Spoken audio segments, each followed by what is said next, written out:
Olá, gente, tudo bem? Um bom dia, boa tarde, boa noite, boa madrugada para vocês. Eu sou o professor Alexandre Nápoles Filho. Vamos trabalhar aqui a disciplina Direito Internacional para o seu exame de ordem da OAB nessa maratona que eu tenho certeza que será muito útil para você gabaritar a prova. Vê, a prova de Direito Internacional gosta de cobrar tanto Direito Internacional público quanto Direito Internacional privado. Por isso, vamos abordar aqui os dois temas, tá? As duas áreas do direito internacional, beleza? Começando aí com o direito internacional público, eu quero que você tenha cuidado ali com a Convenção de Viena sobre Direito dos Tratados, essa convenção que o exame de ordem da OAB tem uma verdadeira paixão sobre ela, tá? Logo nos primeiros artigos, ela traz ali conceitos, né? A diferença de tratado, a conceituação de tratado, a conceituação de reserva, de denúncia, a conceituação de também de ratificação e assinatura, e eu quero que você dê uma estudadazinha nessas conceituações lançadas na Convenção de Viena. Mas, para além disso, é importante destacar que a Convenção de Viena trouxe aí a questão das normas ius cogens. O que é essa norma ius cogens? A norma ius cogens é a norma imperativa do direito internacional público, do direito costumeiro internacional. É aquela norma que ela é tão relevante para a história da humanidade, para os seres humanos, que ela se tornou um costume do direito internacional público, como, por exemplo, a proibição da tortura, a proibição da escravização. Então, são normas e os códigos que são aplicáveis a qualquer país desse planeta Terra. Tudo bem? Então, ó, mesmo que o país ele não esteja submetido a nenhum tratado internacional, ele não esteja vinculado a nenhuma organização internacional, esse país ele deverá respeitar essa norma ius cogens, essa norma imperativa, essa norma cogente do direito internacional público. Na Declaração Universal dos Direitos Humanos, que foi elaborada pela ONU em 1948, a Declaração Universal dos Direitos Humanos ela traz aí várias normas ius cogens, nessas normas imperativas que valem para todos os países do mundo. Então, ó, independente de ratificação, o país deve respeitar. A grande questão é, se um tratado internacional ele for frontalmente contrário a uma norma ius cogens, a essa norma imperativa do direito internacional, qual é a consequência disso? Já foi objeto da prova da OAB, tá? A consequência disso é que esse tratado internacional, ele não terá validade, ele não terá eficácia. Então, ó, vamos por um exemplo concreto. Imagina que dois países, um país X e um país Y, eles celebram um tratado internacional para regulamentar entre eles a venda de pessoas, né? A escravização de pessoas. Imagina que esses dois países não são membros da ONU, não são membros de qualquer organismo internacional e não ratificaram nenhum Tratado Internacional de Direitos Humanos. Esses países, eles podem celebrar esse tratado? Veja que ambos os países são soberanos. Podem fazer isso? A resposta é não, ok? Porque a proibição da escravização é uma norma imperativa do direito internacional público. É essa norma ius cogens. Então, ó, esse tratado ele será nulo, ele não terá eficácia, não terá qualquer validade. Então, cuidado na prova, se a prova afirmar que um tratado com esse conteúdo vai ser suspenso quando entrar em choque com essa norma imperativa, a resposta é falsa. Não há uma suspensão, há uma nulidade desse documento. Beleza? Outra parte importante do seu estudo é você estudar a incorporação dos tratados internacionais em nosso ordenamento jurídico, tá? Não esqueçam que os tratados internacionais são fontes do direito. E um tratado internacional é um documento em que se celebram normas, pactuam obrigações dos países. Se a prova afirmar que um tratado internacional é um documento celebrado entre um país e uma organização internacional, isso é falso. O tratado internacional é um pacto, é o documento em que dois países celebram acordos, eles celebram obrigações. Beleza? Tranquilo? Então, ó, nesse tratado internacional que o Brasil se submete, ele vai precisar passar por um rito específico para ele ter validade aqui no nosso ordenamento jurídico. E são 4 as fases para esse documento ele ter validade no nosso plano interno. E você vai precisar saber quais são essas 4 fases. A primeira fase é a fase da assinatura, tá? Em que o presidente da República, ele vai lá negociar, ele vai adotar esse texto e ele vai assinar aquele documento, tá? Nessa fase da assinatura, nessa fase da celebração do tratado, quem tem competência é privativamente o presidente da República. Cuidado na prova, porque essa competência é passível de delegação, conforme estabelece o artigo 84, inciso 8º da nossa Constituição Federal. É uma competência privativa do presidente da República e competência privativa, vocês já sabem, são passíveis de delegação. Então, o presidente da República pode delegar isso para o seu ministro da pasta competente daquele tratado, como, por exemplo, o ministro das Relações Exteriores, ok? Tá, essa é a primeira fase, é uma fase internacional. A segunda fase é uma fase nacional, interna, em que o Congresso Nacional vai autorizar, vai aprovar que o presidente da República, posteriormente, realize a ratificação.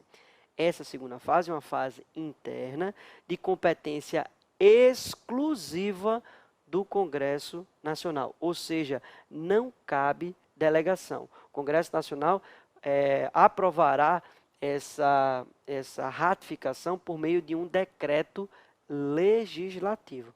Não cabe delegação. Então, essa é a segunda fase, é uma fase interna. Cuidado nas provas, porque as provas gostam de afirmar que essa competência do Congresso Nacional é uma competência de ratificar a submissão ao tratado. Cuidado, não é uma competência de ratificação, é uma competência de aprovação, de autorização que o presidente da República faça essa ratificação. Ou seja, quem ratifica a submissão ao tratado internacional é o presidente da República na terceira fase, que é a fase da troca ou depósito desse tratado internacional, em que o Brasil, por meio do seu presidente da República, vai lá ratificar a submissão a esse documento internacional. Lembrem na prova que a partir dessa terceira fase, esse documento ele terá validade no plano interno. Essa terceira fase é uma fase internacional. E essa terceira fase, ela já vai gerar validade desse documento no plano internacional, tá? As provas gostam de perguntar, gostam de afirmar que nessa terceira fase o documento, o tratado internacional já tem validade no plano interno. E a resposta é falsa. Ó, essa afirmação é falsa, né? A resposta é que isso não é verdade. Preste atenção, só terá validade no plano interno a partir da quarta fase. A quarta fase se dá com a promulgação por meio do decreto executivo do Poder Executivo do Presidente da República. Então, a promulgação é celebrada pelo Presidente da República por meio de decreto e a sua consequente publicação no Diário Oficial da União. Publicação essa desse documento internacional que deve ser em português. Ok? Então, só a partir da quarta fase, que é a promulgação e publicação, é que esse documento tem validade no plano interno. Tá? Então, observe que nessas 4 fases tem 2 fases internacionais e 2 fases internas, tá? Dessa incorporação do tratado internacional. Outro ponto importante é você saber quais são os status, a hierarquia desses tratados internacionais. E eu quero que você separe na sua mente da seguinte forma: os tratados internacionais de direitos humanos e os demais tratados. Beleza? Então, ó, em relação aos tratados internacionais de direitos humanos, a gente tem 2 possibilidades de hierarquia. Em relação aos demais tratados, a gente só tem uma possibilidade, ok? Então, ó, em relação aos tratados de direitos humanos, tem 2 status possíveis. Então, ó, o tratado internacional ele pode ter status equivalente a uma emenda à Constituição, ou ele pode ter status de norma supralegal. Então, são essas duas possibilidades. Alexandre, quando que um tratado internacional de direitos humanos vai ter status equivalente a uma emenda à Constituição?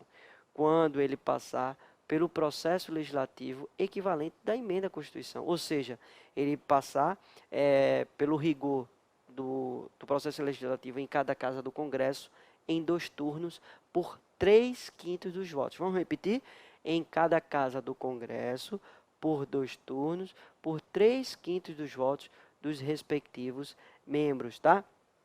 Isso foi incorporado, essa regra é uma regra nova, relativamente nova, incorporada pela Emenda Constitucional 45 de 2004, que colocou lá no artigo 5º da nossa Constituição um parágrafo 3º, trazendo essa regra específica, tá bom? Então, qual é o detalhe em relação a isso? Qual é o detalhe em relação a isso? Esse tratado internacional, ele não será uma emenda à Constituição. Ele terá status equivalente a uma emenda à Constituição. Como assim, Alexandre? Veja, se o Brasil denunciar esse tratado internacional, e o processo de denúncia deve ser pelo mesmo processo de ratificação, se o Brasil denunciar, Alexandre, o que é que significa denunciar? Vamos lá. Denunciar significa você não querer mais se submeter àquele documento internacional. Você dizer, ó, eu não estou mais assumindo essas obrigações. Eu estou fora do tratado internacional. Isso se chama denúncia, tá? Se o Brasil denunciar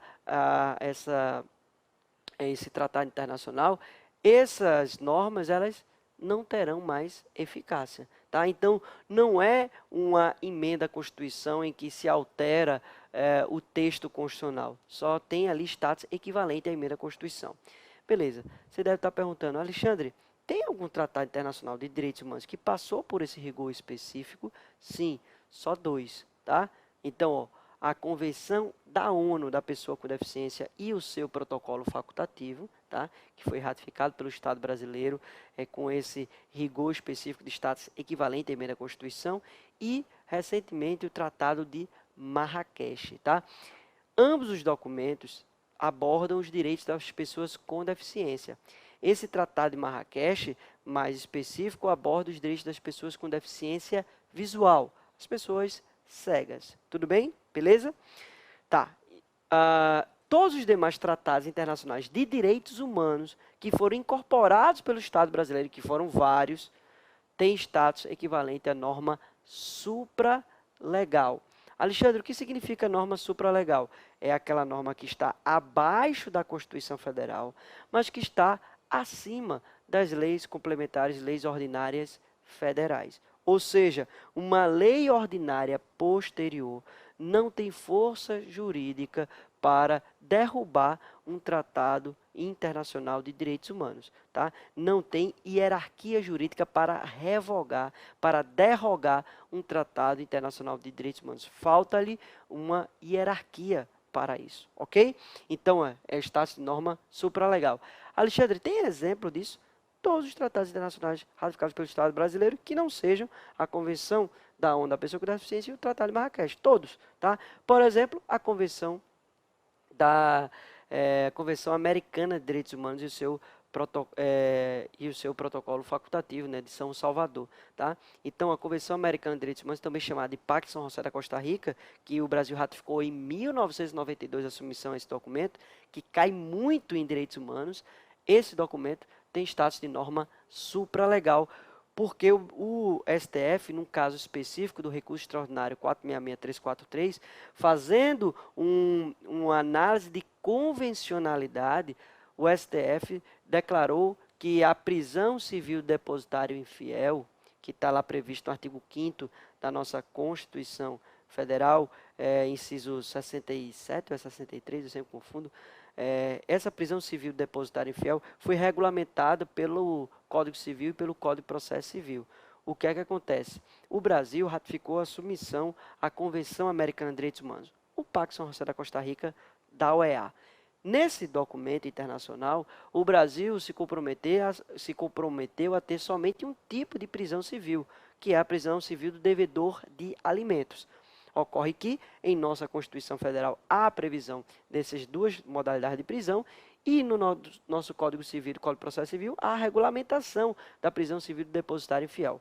Vários habeas corpus foram impetrados no STF e o STF decidiu que, por ter o Brasil ratificado a submissão à Convenção Americana de Direitos Humanos, esse documento internacional tem status de norma supralegal. Sendo supralegal, ele tem status superior ao Código Civil e ao Código de Processo Civil, não podendo mais haver prisão civil do depositário infiel. Houve inclusive uma súmula vinculante, a súmula vinculante número 25, que proíbe a prisão civil do depositário infiel. Então houve a suspensão da eficácia desse dispositivo constitucional por conta desse julgado do STF, ok? Então, 2 status para os tratados internacionais de direitos humanos. Tá, e os tratados internacionais que não sejam de direitos humanos? Qual é o status? Status de lei ordinária federal. Então, ó, se sobrevier uma lei ordinária federal que seja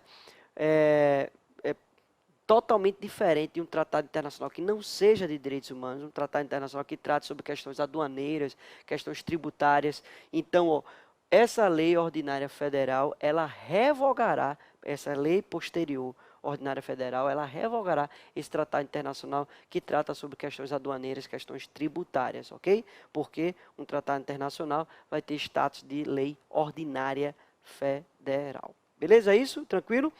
Então, ó, cuidado com essa questão das incorporações dos tratados, convenções em nosso ordenamento jurídico. Tá, vamos agora dar um pulinho no direito internacional privado, tá? Olha, na sua prova, eu quero que você separe na sua mente 2 pontos. Qual é a lei que se aplica em uma determinada lide e qual é a jurisdição, qual o poder judiciário terá competência para processar e julgar determinada lide. Então, quando a gente fala do direito internacional privado, principalmente você tem que saber essas 2 coisas, tá? Ó, aqui no nosso material, a gente trouxe os principais pontos relativos a esse tema. Então, ó, no artigo 9º da LINDB, ele vai trazer aí essa regra de qual é a lei que se aplica quando você está diante aí de um contrato ou de uma obrigação. Então, ó, vai ser a lei do país em que foi constituído ou que foi assinado aquele contrato ou aquela obrigação. Tá? Então, a lei do país em que foi constituído ou celebrado o contrato ou obrigação vai ser a lei que se aplica para aquele contrato, para aquela obrigação. Então, imagina um contrato que ele é celebrado lá em Paris, lá na França, tá? Entre um brasileiro, uma empresa brasileira e uma empresa peruana, tá? Qual é a lei que vai se aplicar a esse contrato? Será a lei lá de Paris, a lei lá francesa, tá? Porque o contrato foi assinado, foi celebrado, as obrigações foram assumidas lá em Paris, lá na França, ok? Beleza? Tá. Qual é a lei aplicável em relação à capacidade civil, à personalidade, o nome e os direitos de família? Vai ser a lei do país em que a pessoa está domiciliada, tá? Então, ó, se há algum conflito em relação à personalidade jurídica daquela pessoa, então, ó, onde essa pessoa estiver domiciliada, vai ser a lei do país que vai se aplicar, beleza? Isso é o que dispõe o artigo 7º da LINDB. Lá no parágrafo 3º e parágrafo 4º do artigo 7º da LINDB, vai trazer aí a lei que vai se aplicar ao regime de bens no casamento ou em relação à invalidade do matrimônio entre cônjuges de diferentes nacionalidades. Então, imagina que um brasileiro se casou com uma boliviana, tá? E eles estão domiciliados lá em Paris, lá na França. E aí eles se separaram e querem tratar sobre o regime de bens do casamento deles.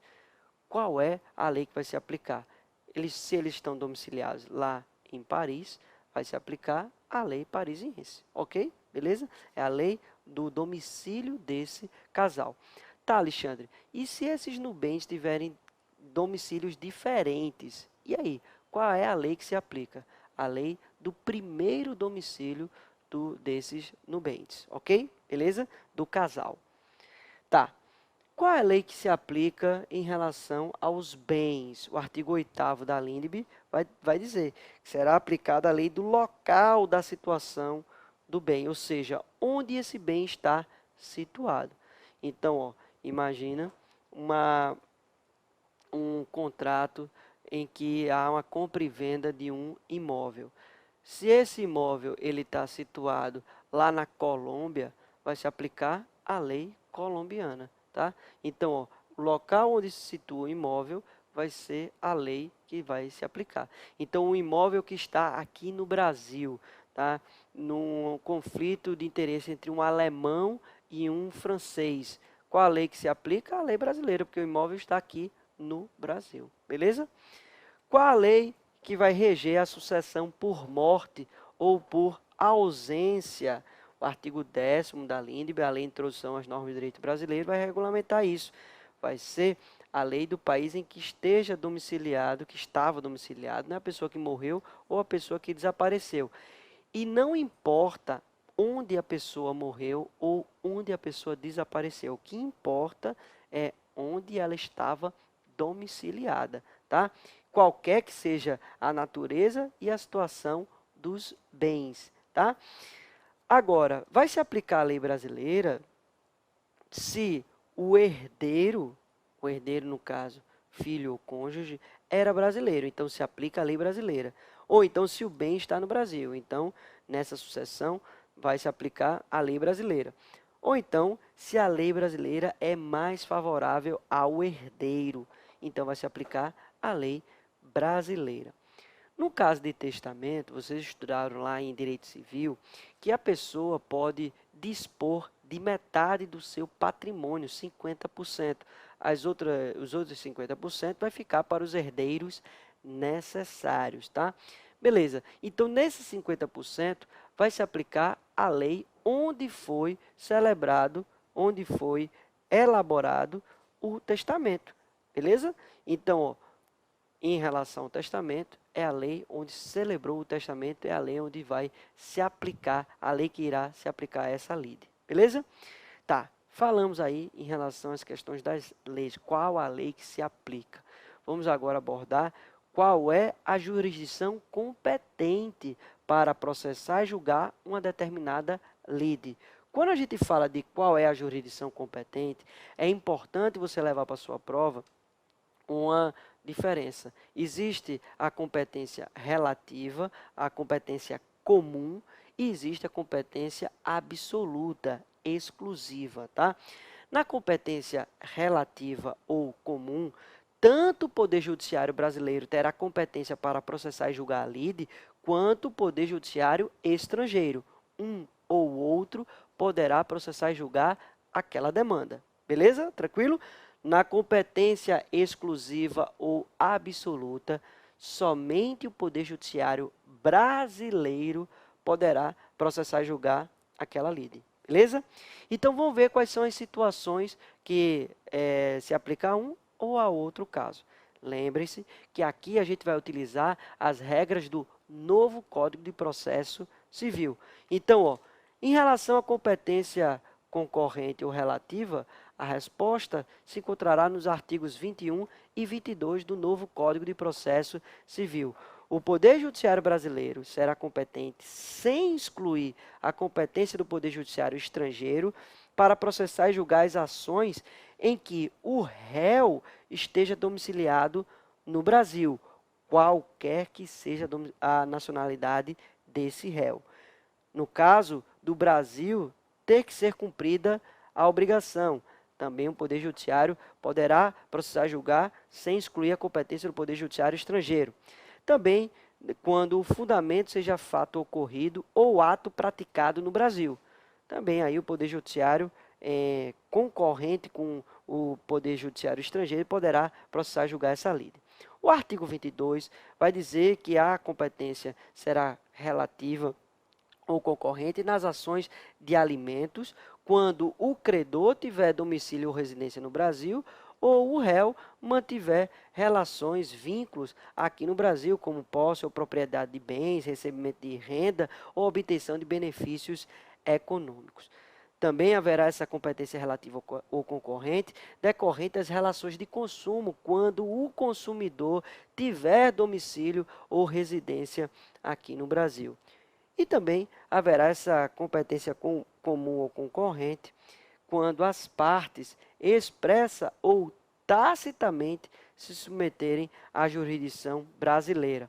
É o que a gente chama do foro de eleição. Então, imagina, no contrato, as partes têm liberdade para dizer qual poder judiciário vai processar e julgar aquela lide, tá? Então, imagina no contrato de compra e venda entre um argentino e um uruguaio, eles podem estabelecer que o Poder Judiciário brasileiro vai processar e julgar aquela lide, porque, sei lá, tem uma das filiais aqui no Brasil, ou então porque na logística dele o produto tem que passar pelo porto brasileiro, sei lá.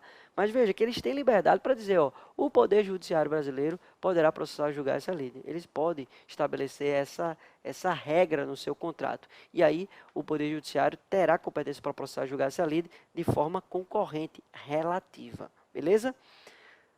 Haverá competência exclusiva ou absoluta nas seguintes situações.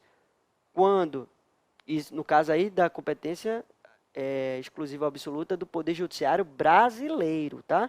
O artigo 23 do novo Código de Processo Civil, ele vai tratar sobre o tema. Então, ó, quando for relativo às ações de imóveis situados no Brasil, tá? Agora, ó, cuidado, se o Poder Judiciário estrangeiro sentenciar no caso em que envolve imóvel situado no Brasil, essa decisão não poderá ser homologada pelo STJ, porque só o Poder Judiciário brasileiro terá competência sobre essa lei, tá? Então, ó, no caso de um imóvel que está no Brasil, a competência é exclusiva do Poder Judiciário brasileiro. Essa é a regra. Em matéria de sucessão hereditária, se o bem estiver situado no Brasil, o Poder Judiciário brasileiro será competente para tratar dessa confirmação de testamento particular, desse inventário da partilha de bens dentro dessa sucessão hereditária, ainda que esse autor da herança seja de nacionalidade estrangeira ou tenha domicílio fora do território brasileiro. Veja, não confunda. Uma coisa é qual é a lei que se aplica. Outra coisa é qual é o poder judiciário que vai processar e julgar aquela lide. Pode o Poder Judiciário brasileiro processar e julgar um caso com base numa lei estrangeira? A resposta é sim, desde que a parte provoque e junte, anexe a sua inicial aquela lei estrangeira traduzida por tradutor juramentado, aquela lei estrangeira, porque o magistrado brasileiro não tem a obrigação de conhecer lei estrangeira, ok? Ele só tem a obrigação de conhecer lei brasileira. Então, não confunda na hora da sua prova quem é o Poder Judiciário e qual é a lei que se aplica. Lembre-se, o Poder Judiciário brasileiro pode aplicar uma lei estrangeira, tá? Desde que seja provocado nesse sentido e desde que essa lei ela esteja traduzida por meio de tradutor juramentado e anexada aos autos, né? Também vai ter competência exclusiva absoluta o Poder Judiciário brasileiro no caso de divórcio, de separação judicial ou dissolução de união estável, para ele proceder à partilha de bens que estão situados no Brasil, ainda que esse titular seja nacional de qualquer outro país ou tenha domicílio fora do território brasileiro. Também é importante destacar que, para fins da competência exclusiva ou absoluta, não se admite foro de eleição pela parte. A parte não pode escolher de forma diversa. Beleza isso? Tem alguma dúvida? Gostou das nossas aulas? Caiu isso na sua prova? Então, ó, se comunica diretamente comigo, me dá um feedback que eu terei o prazer de te auxiliar e também de celebrar contigo a sua aprovação na primeira fase da OAB. Manda para mim todas as suas dúvidas no meu Instagram, no @AlexandreNapoles. Beleza? Um abraço e sucesso para vocês.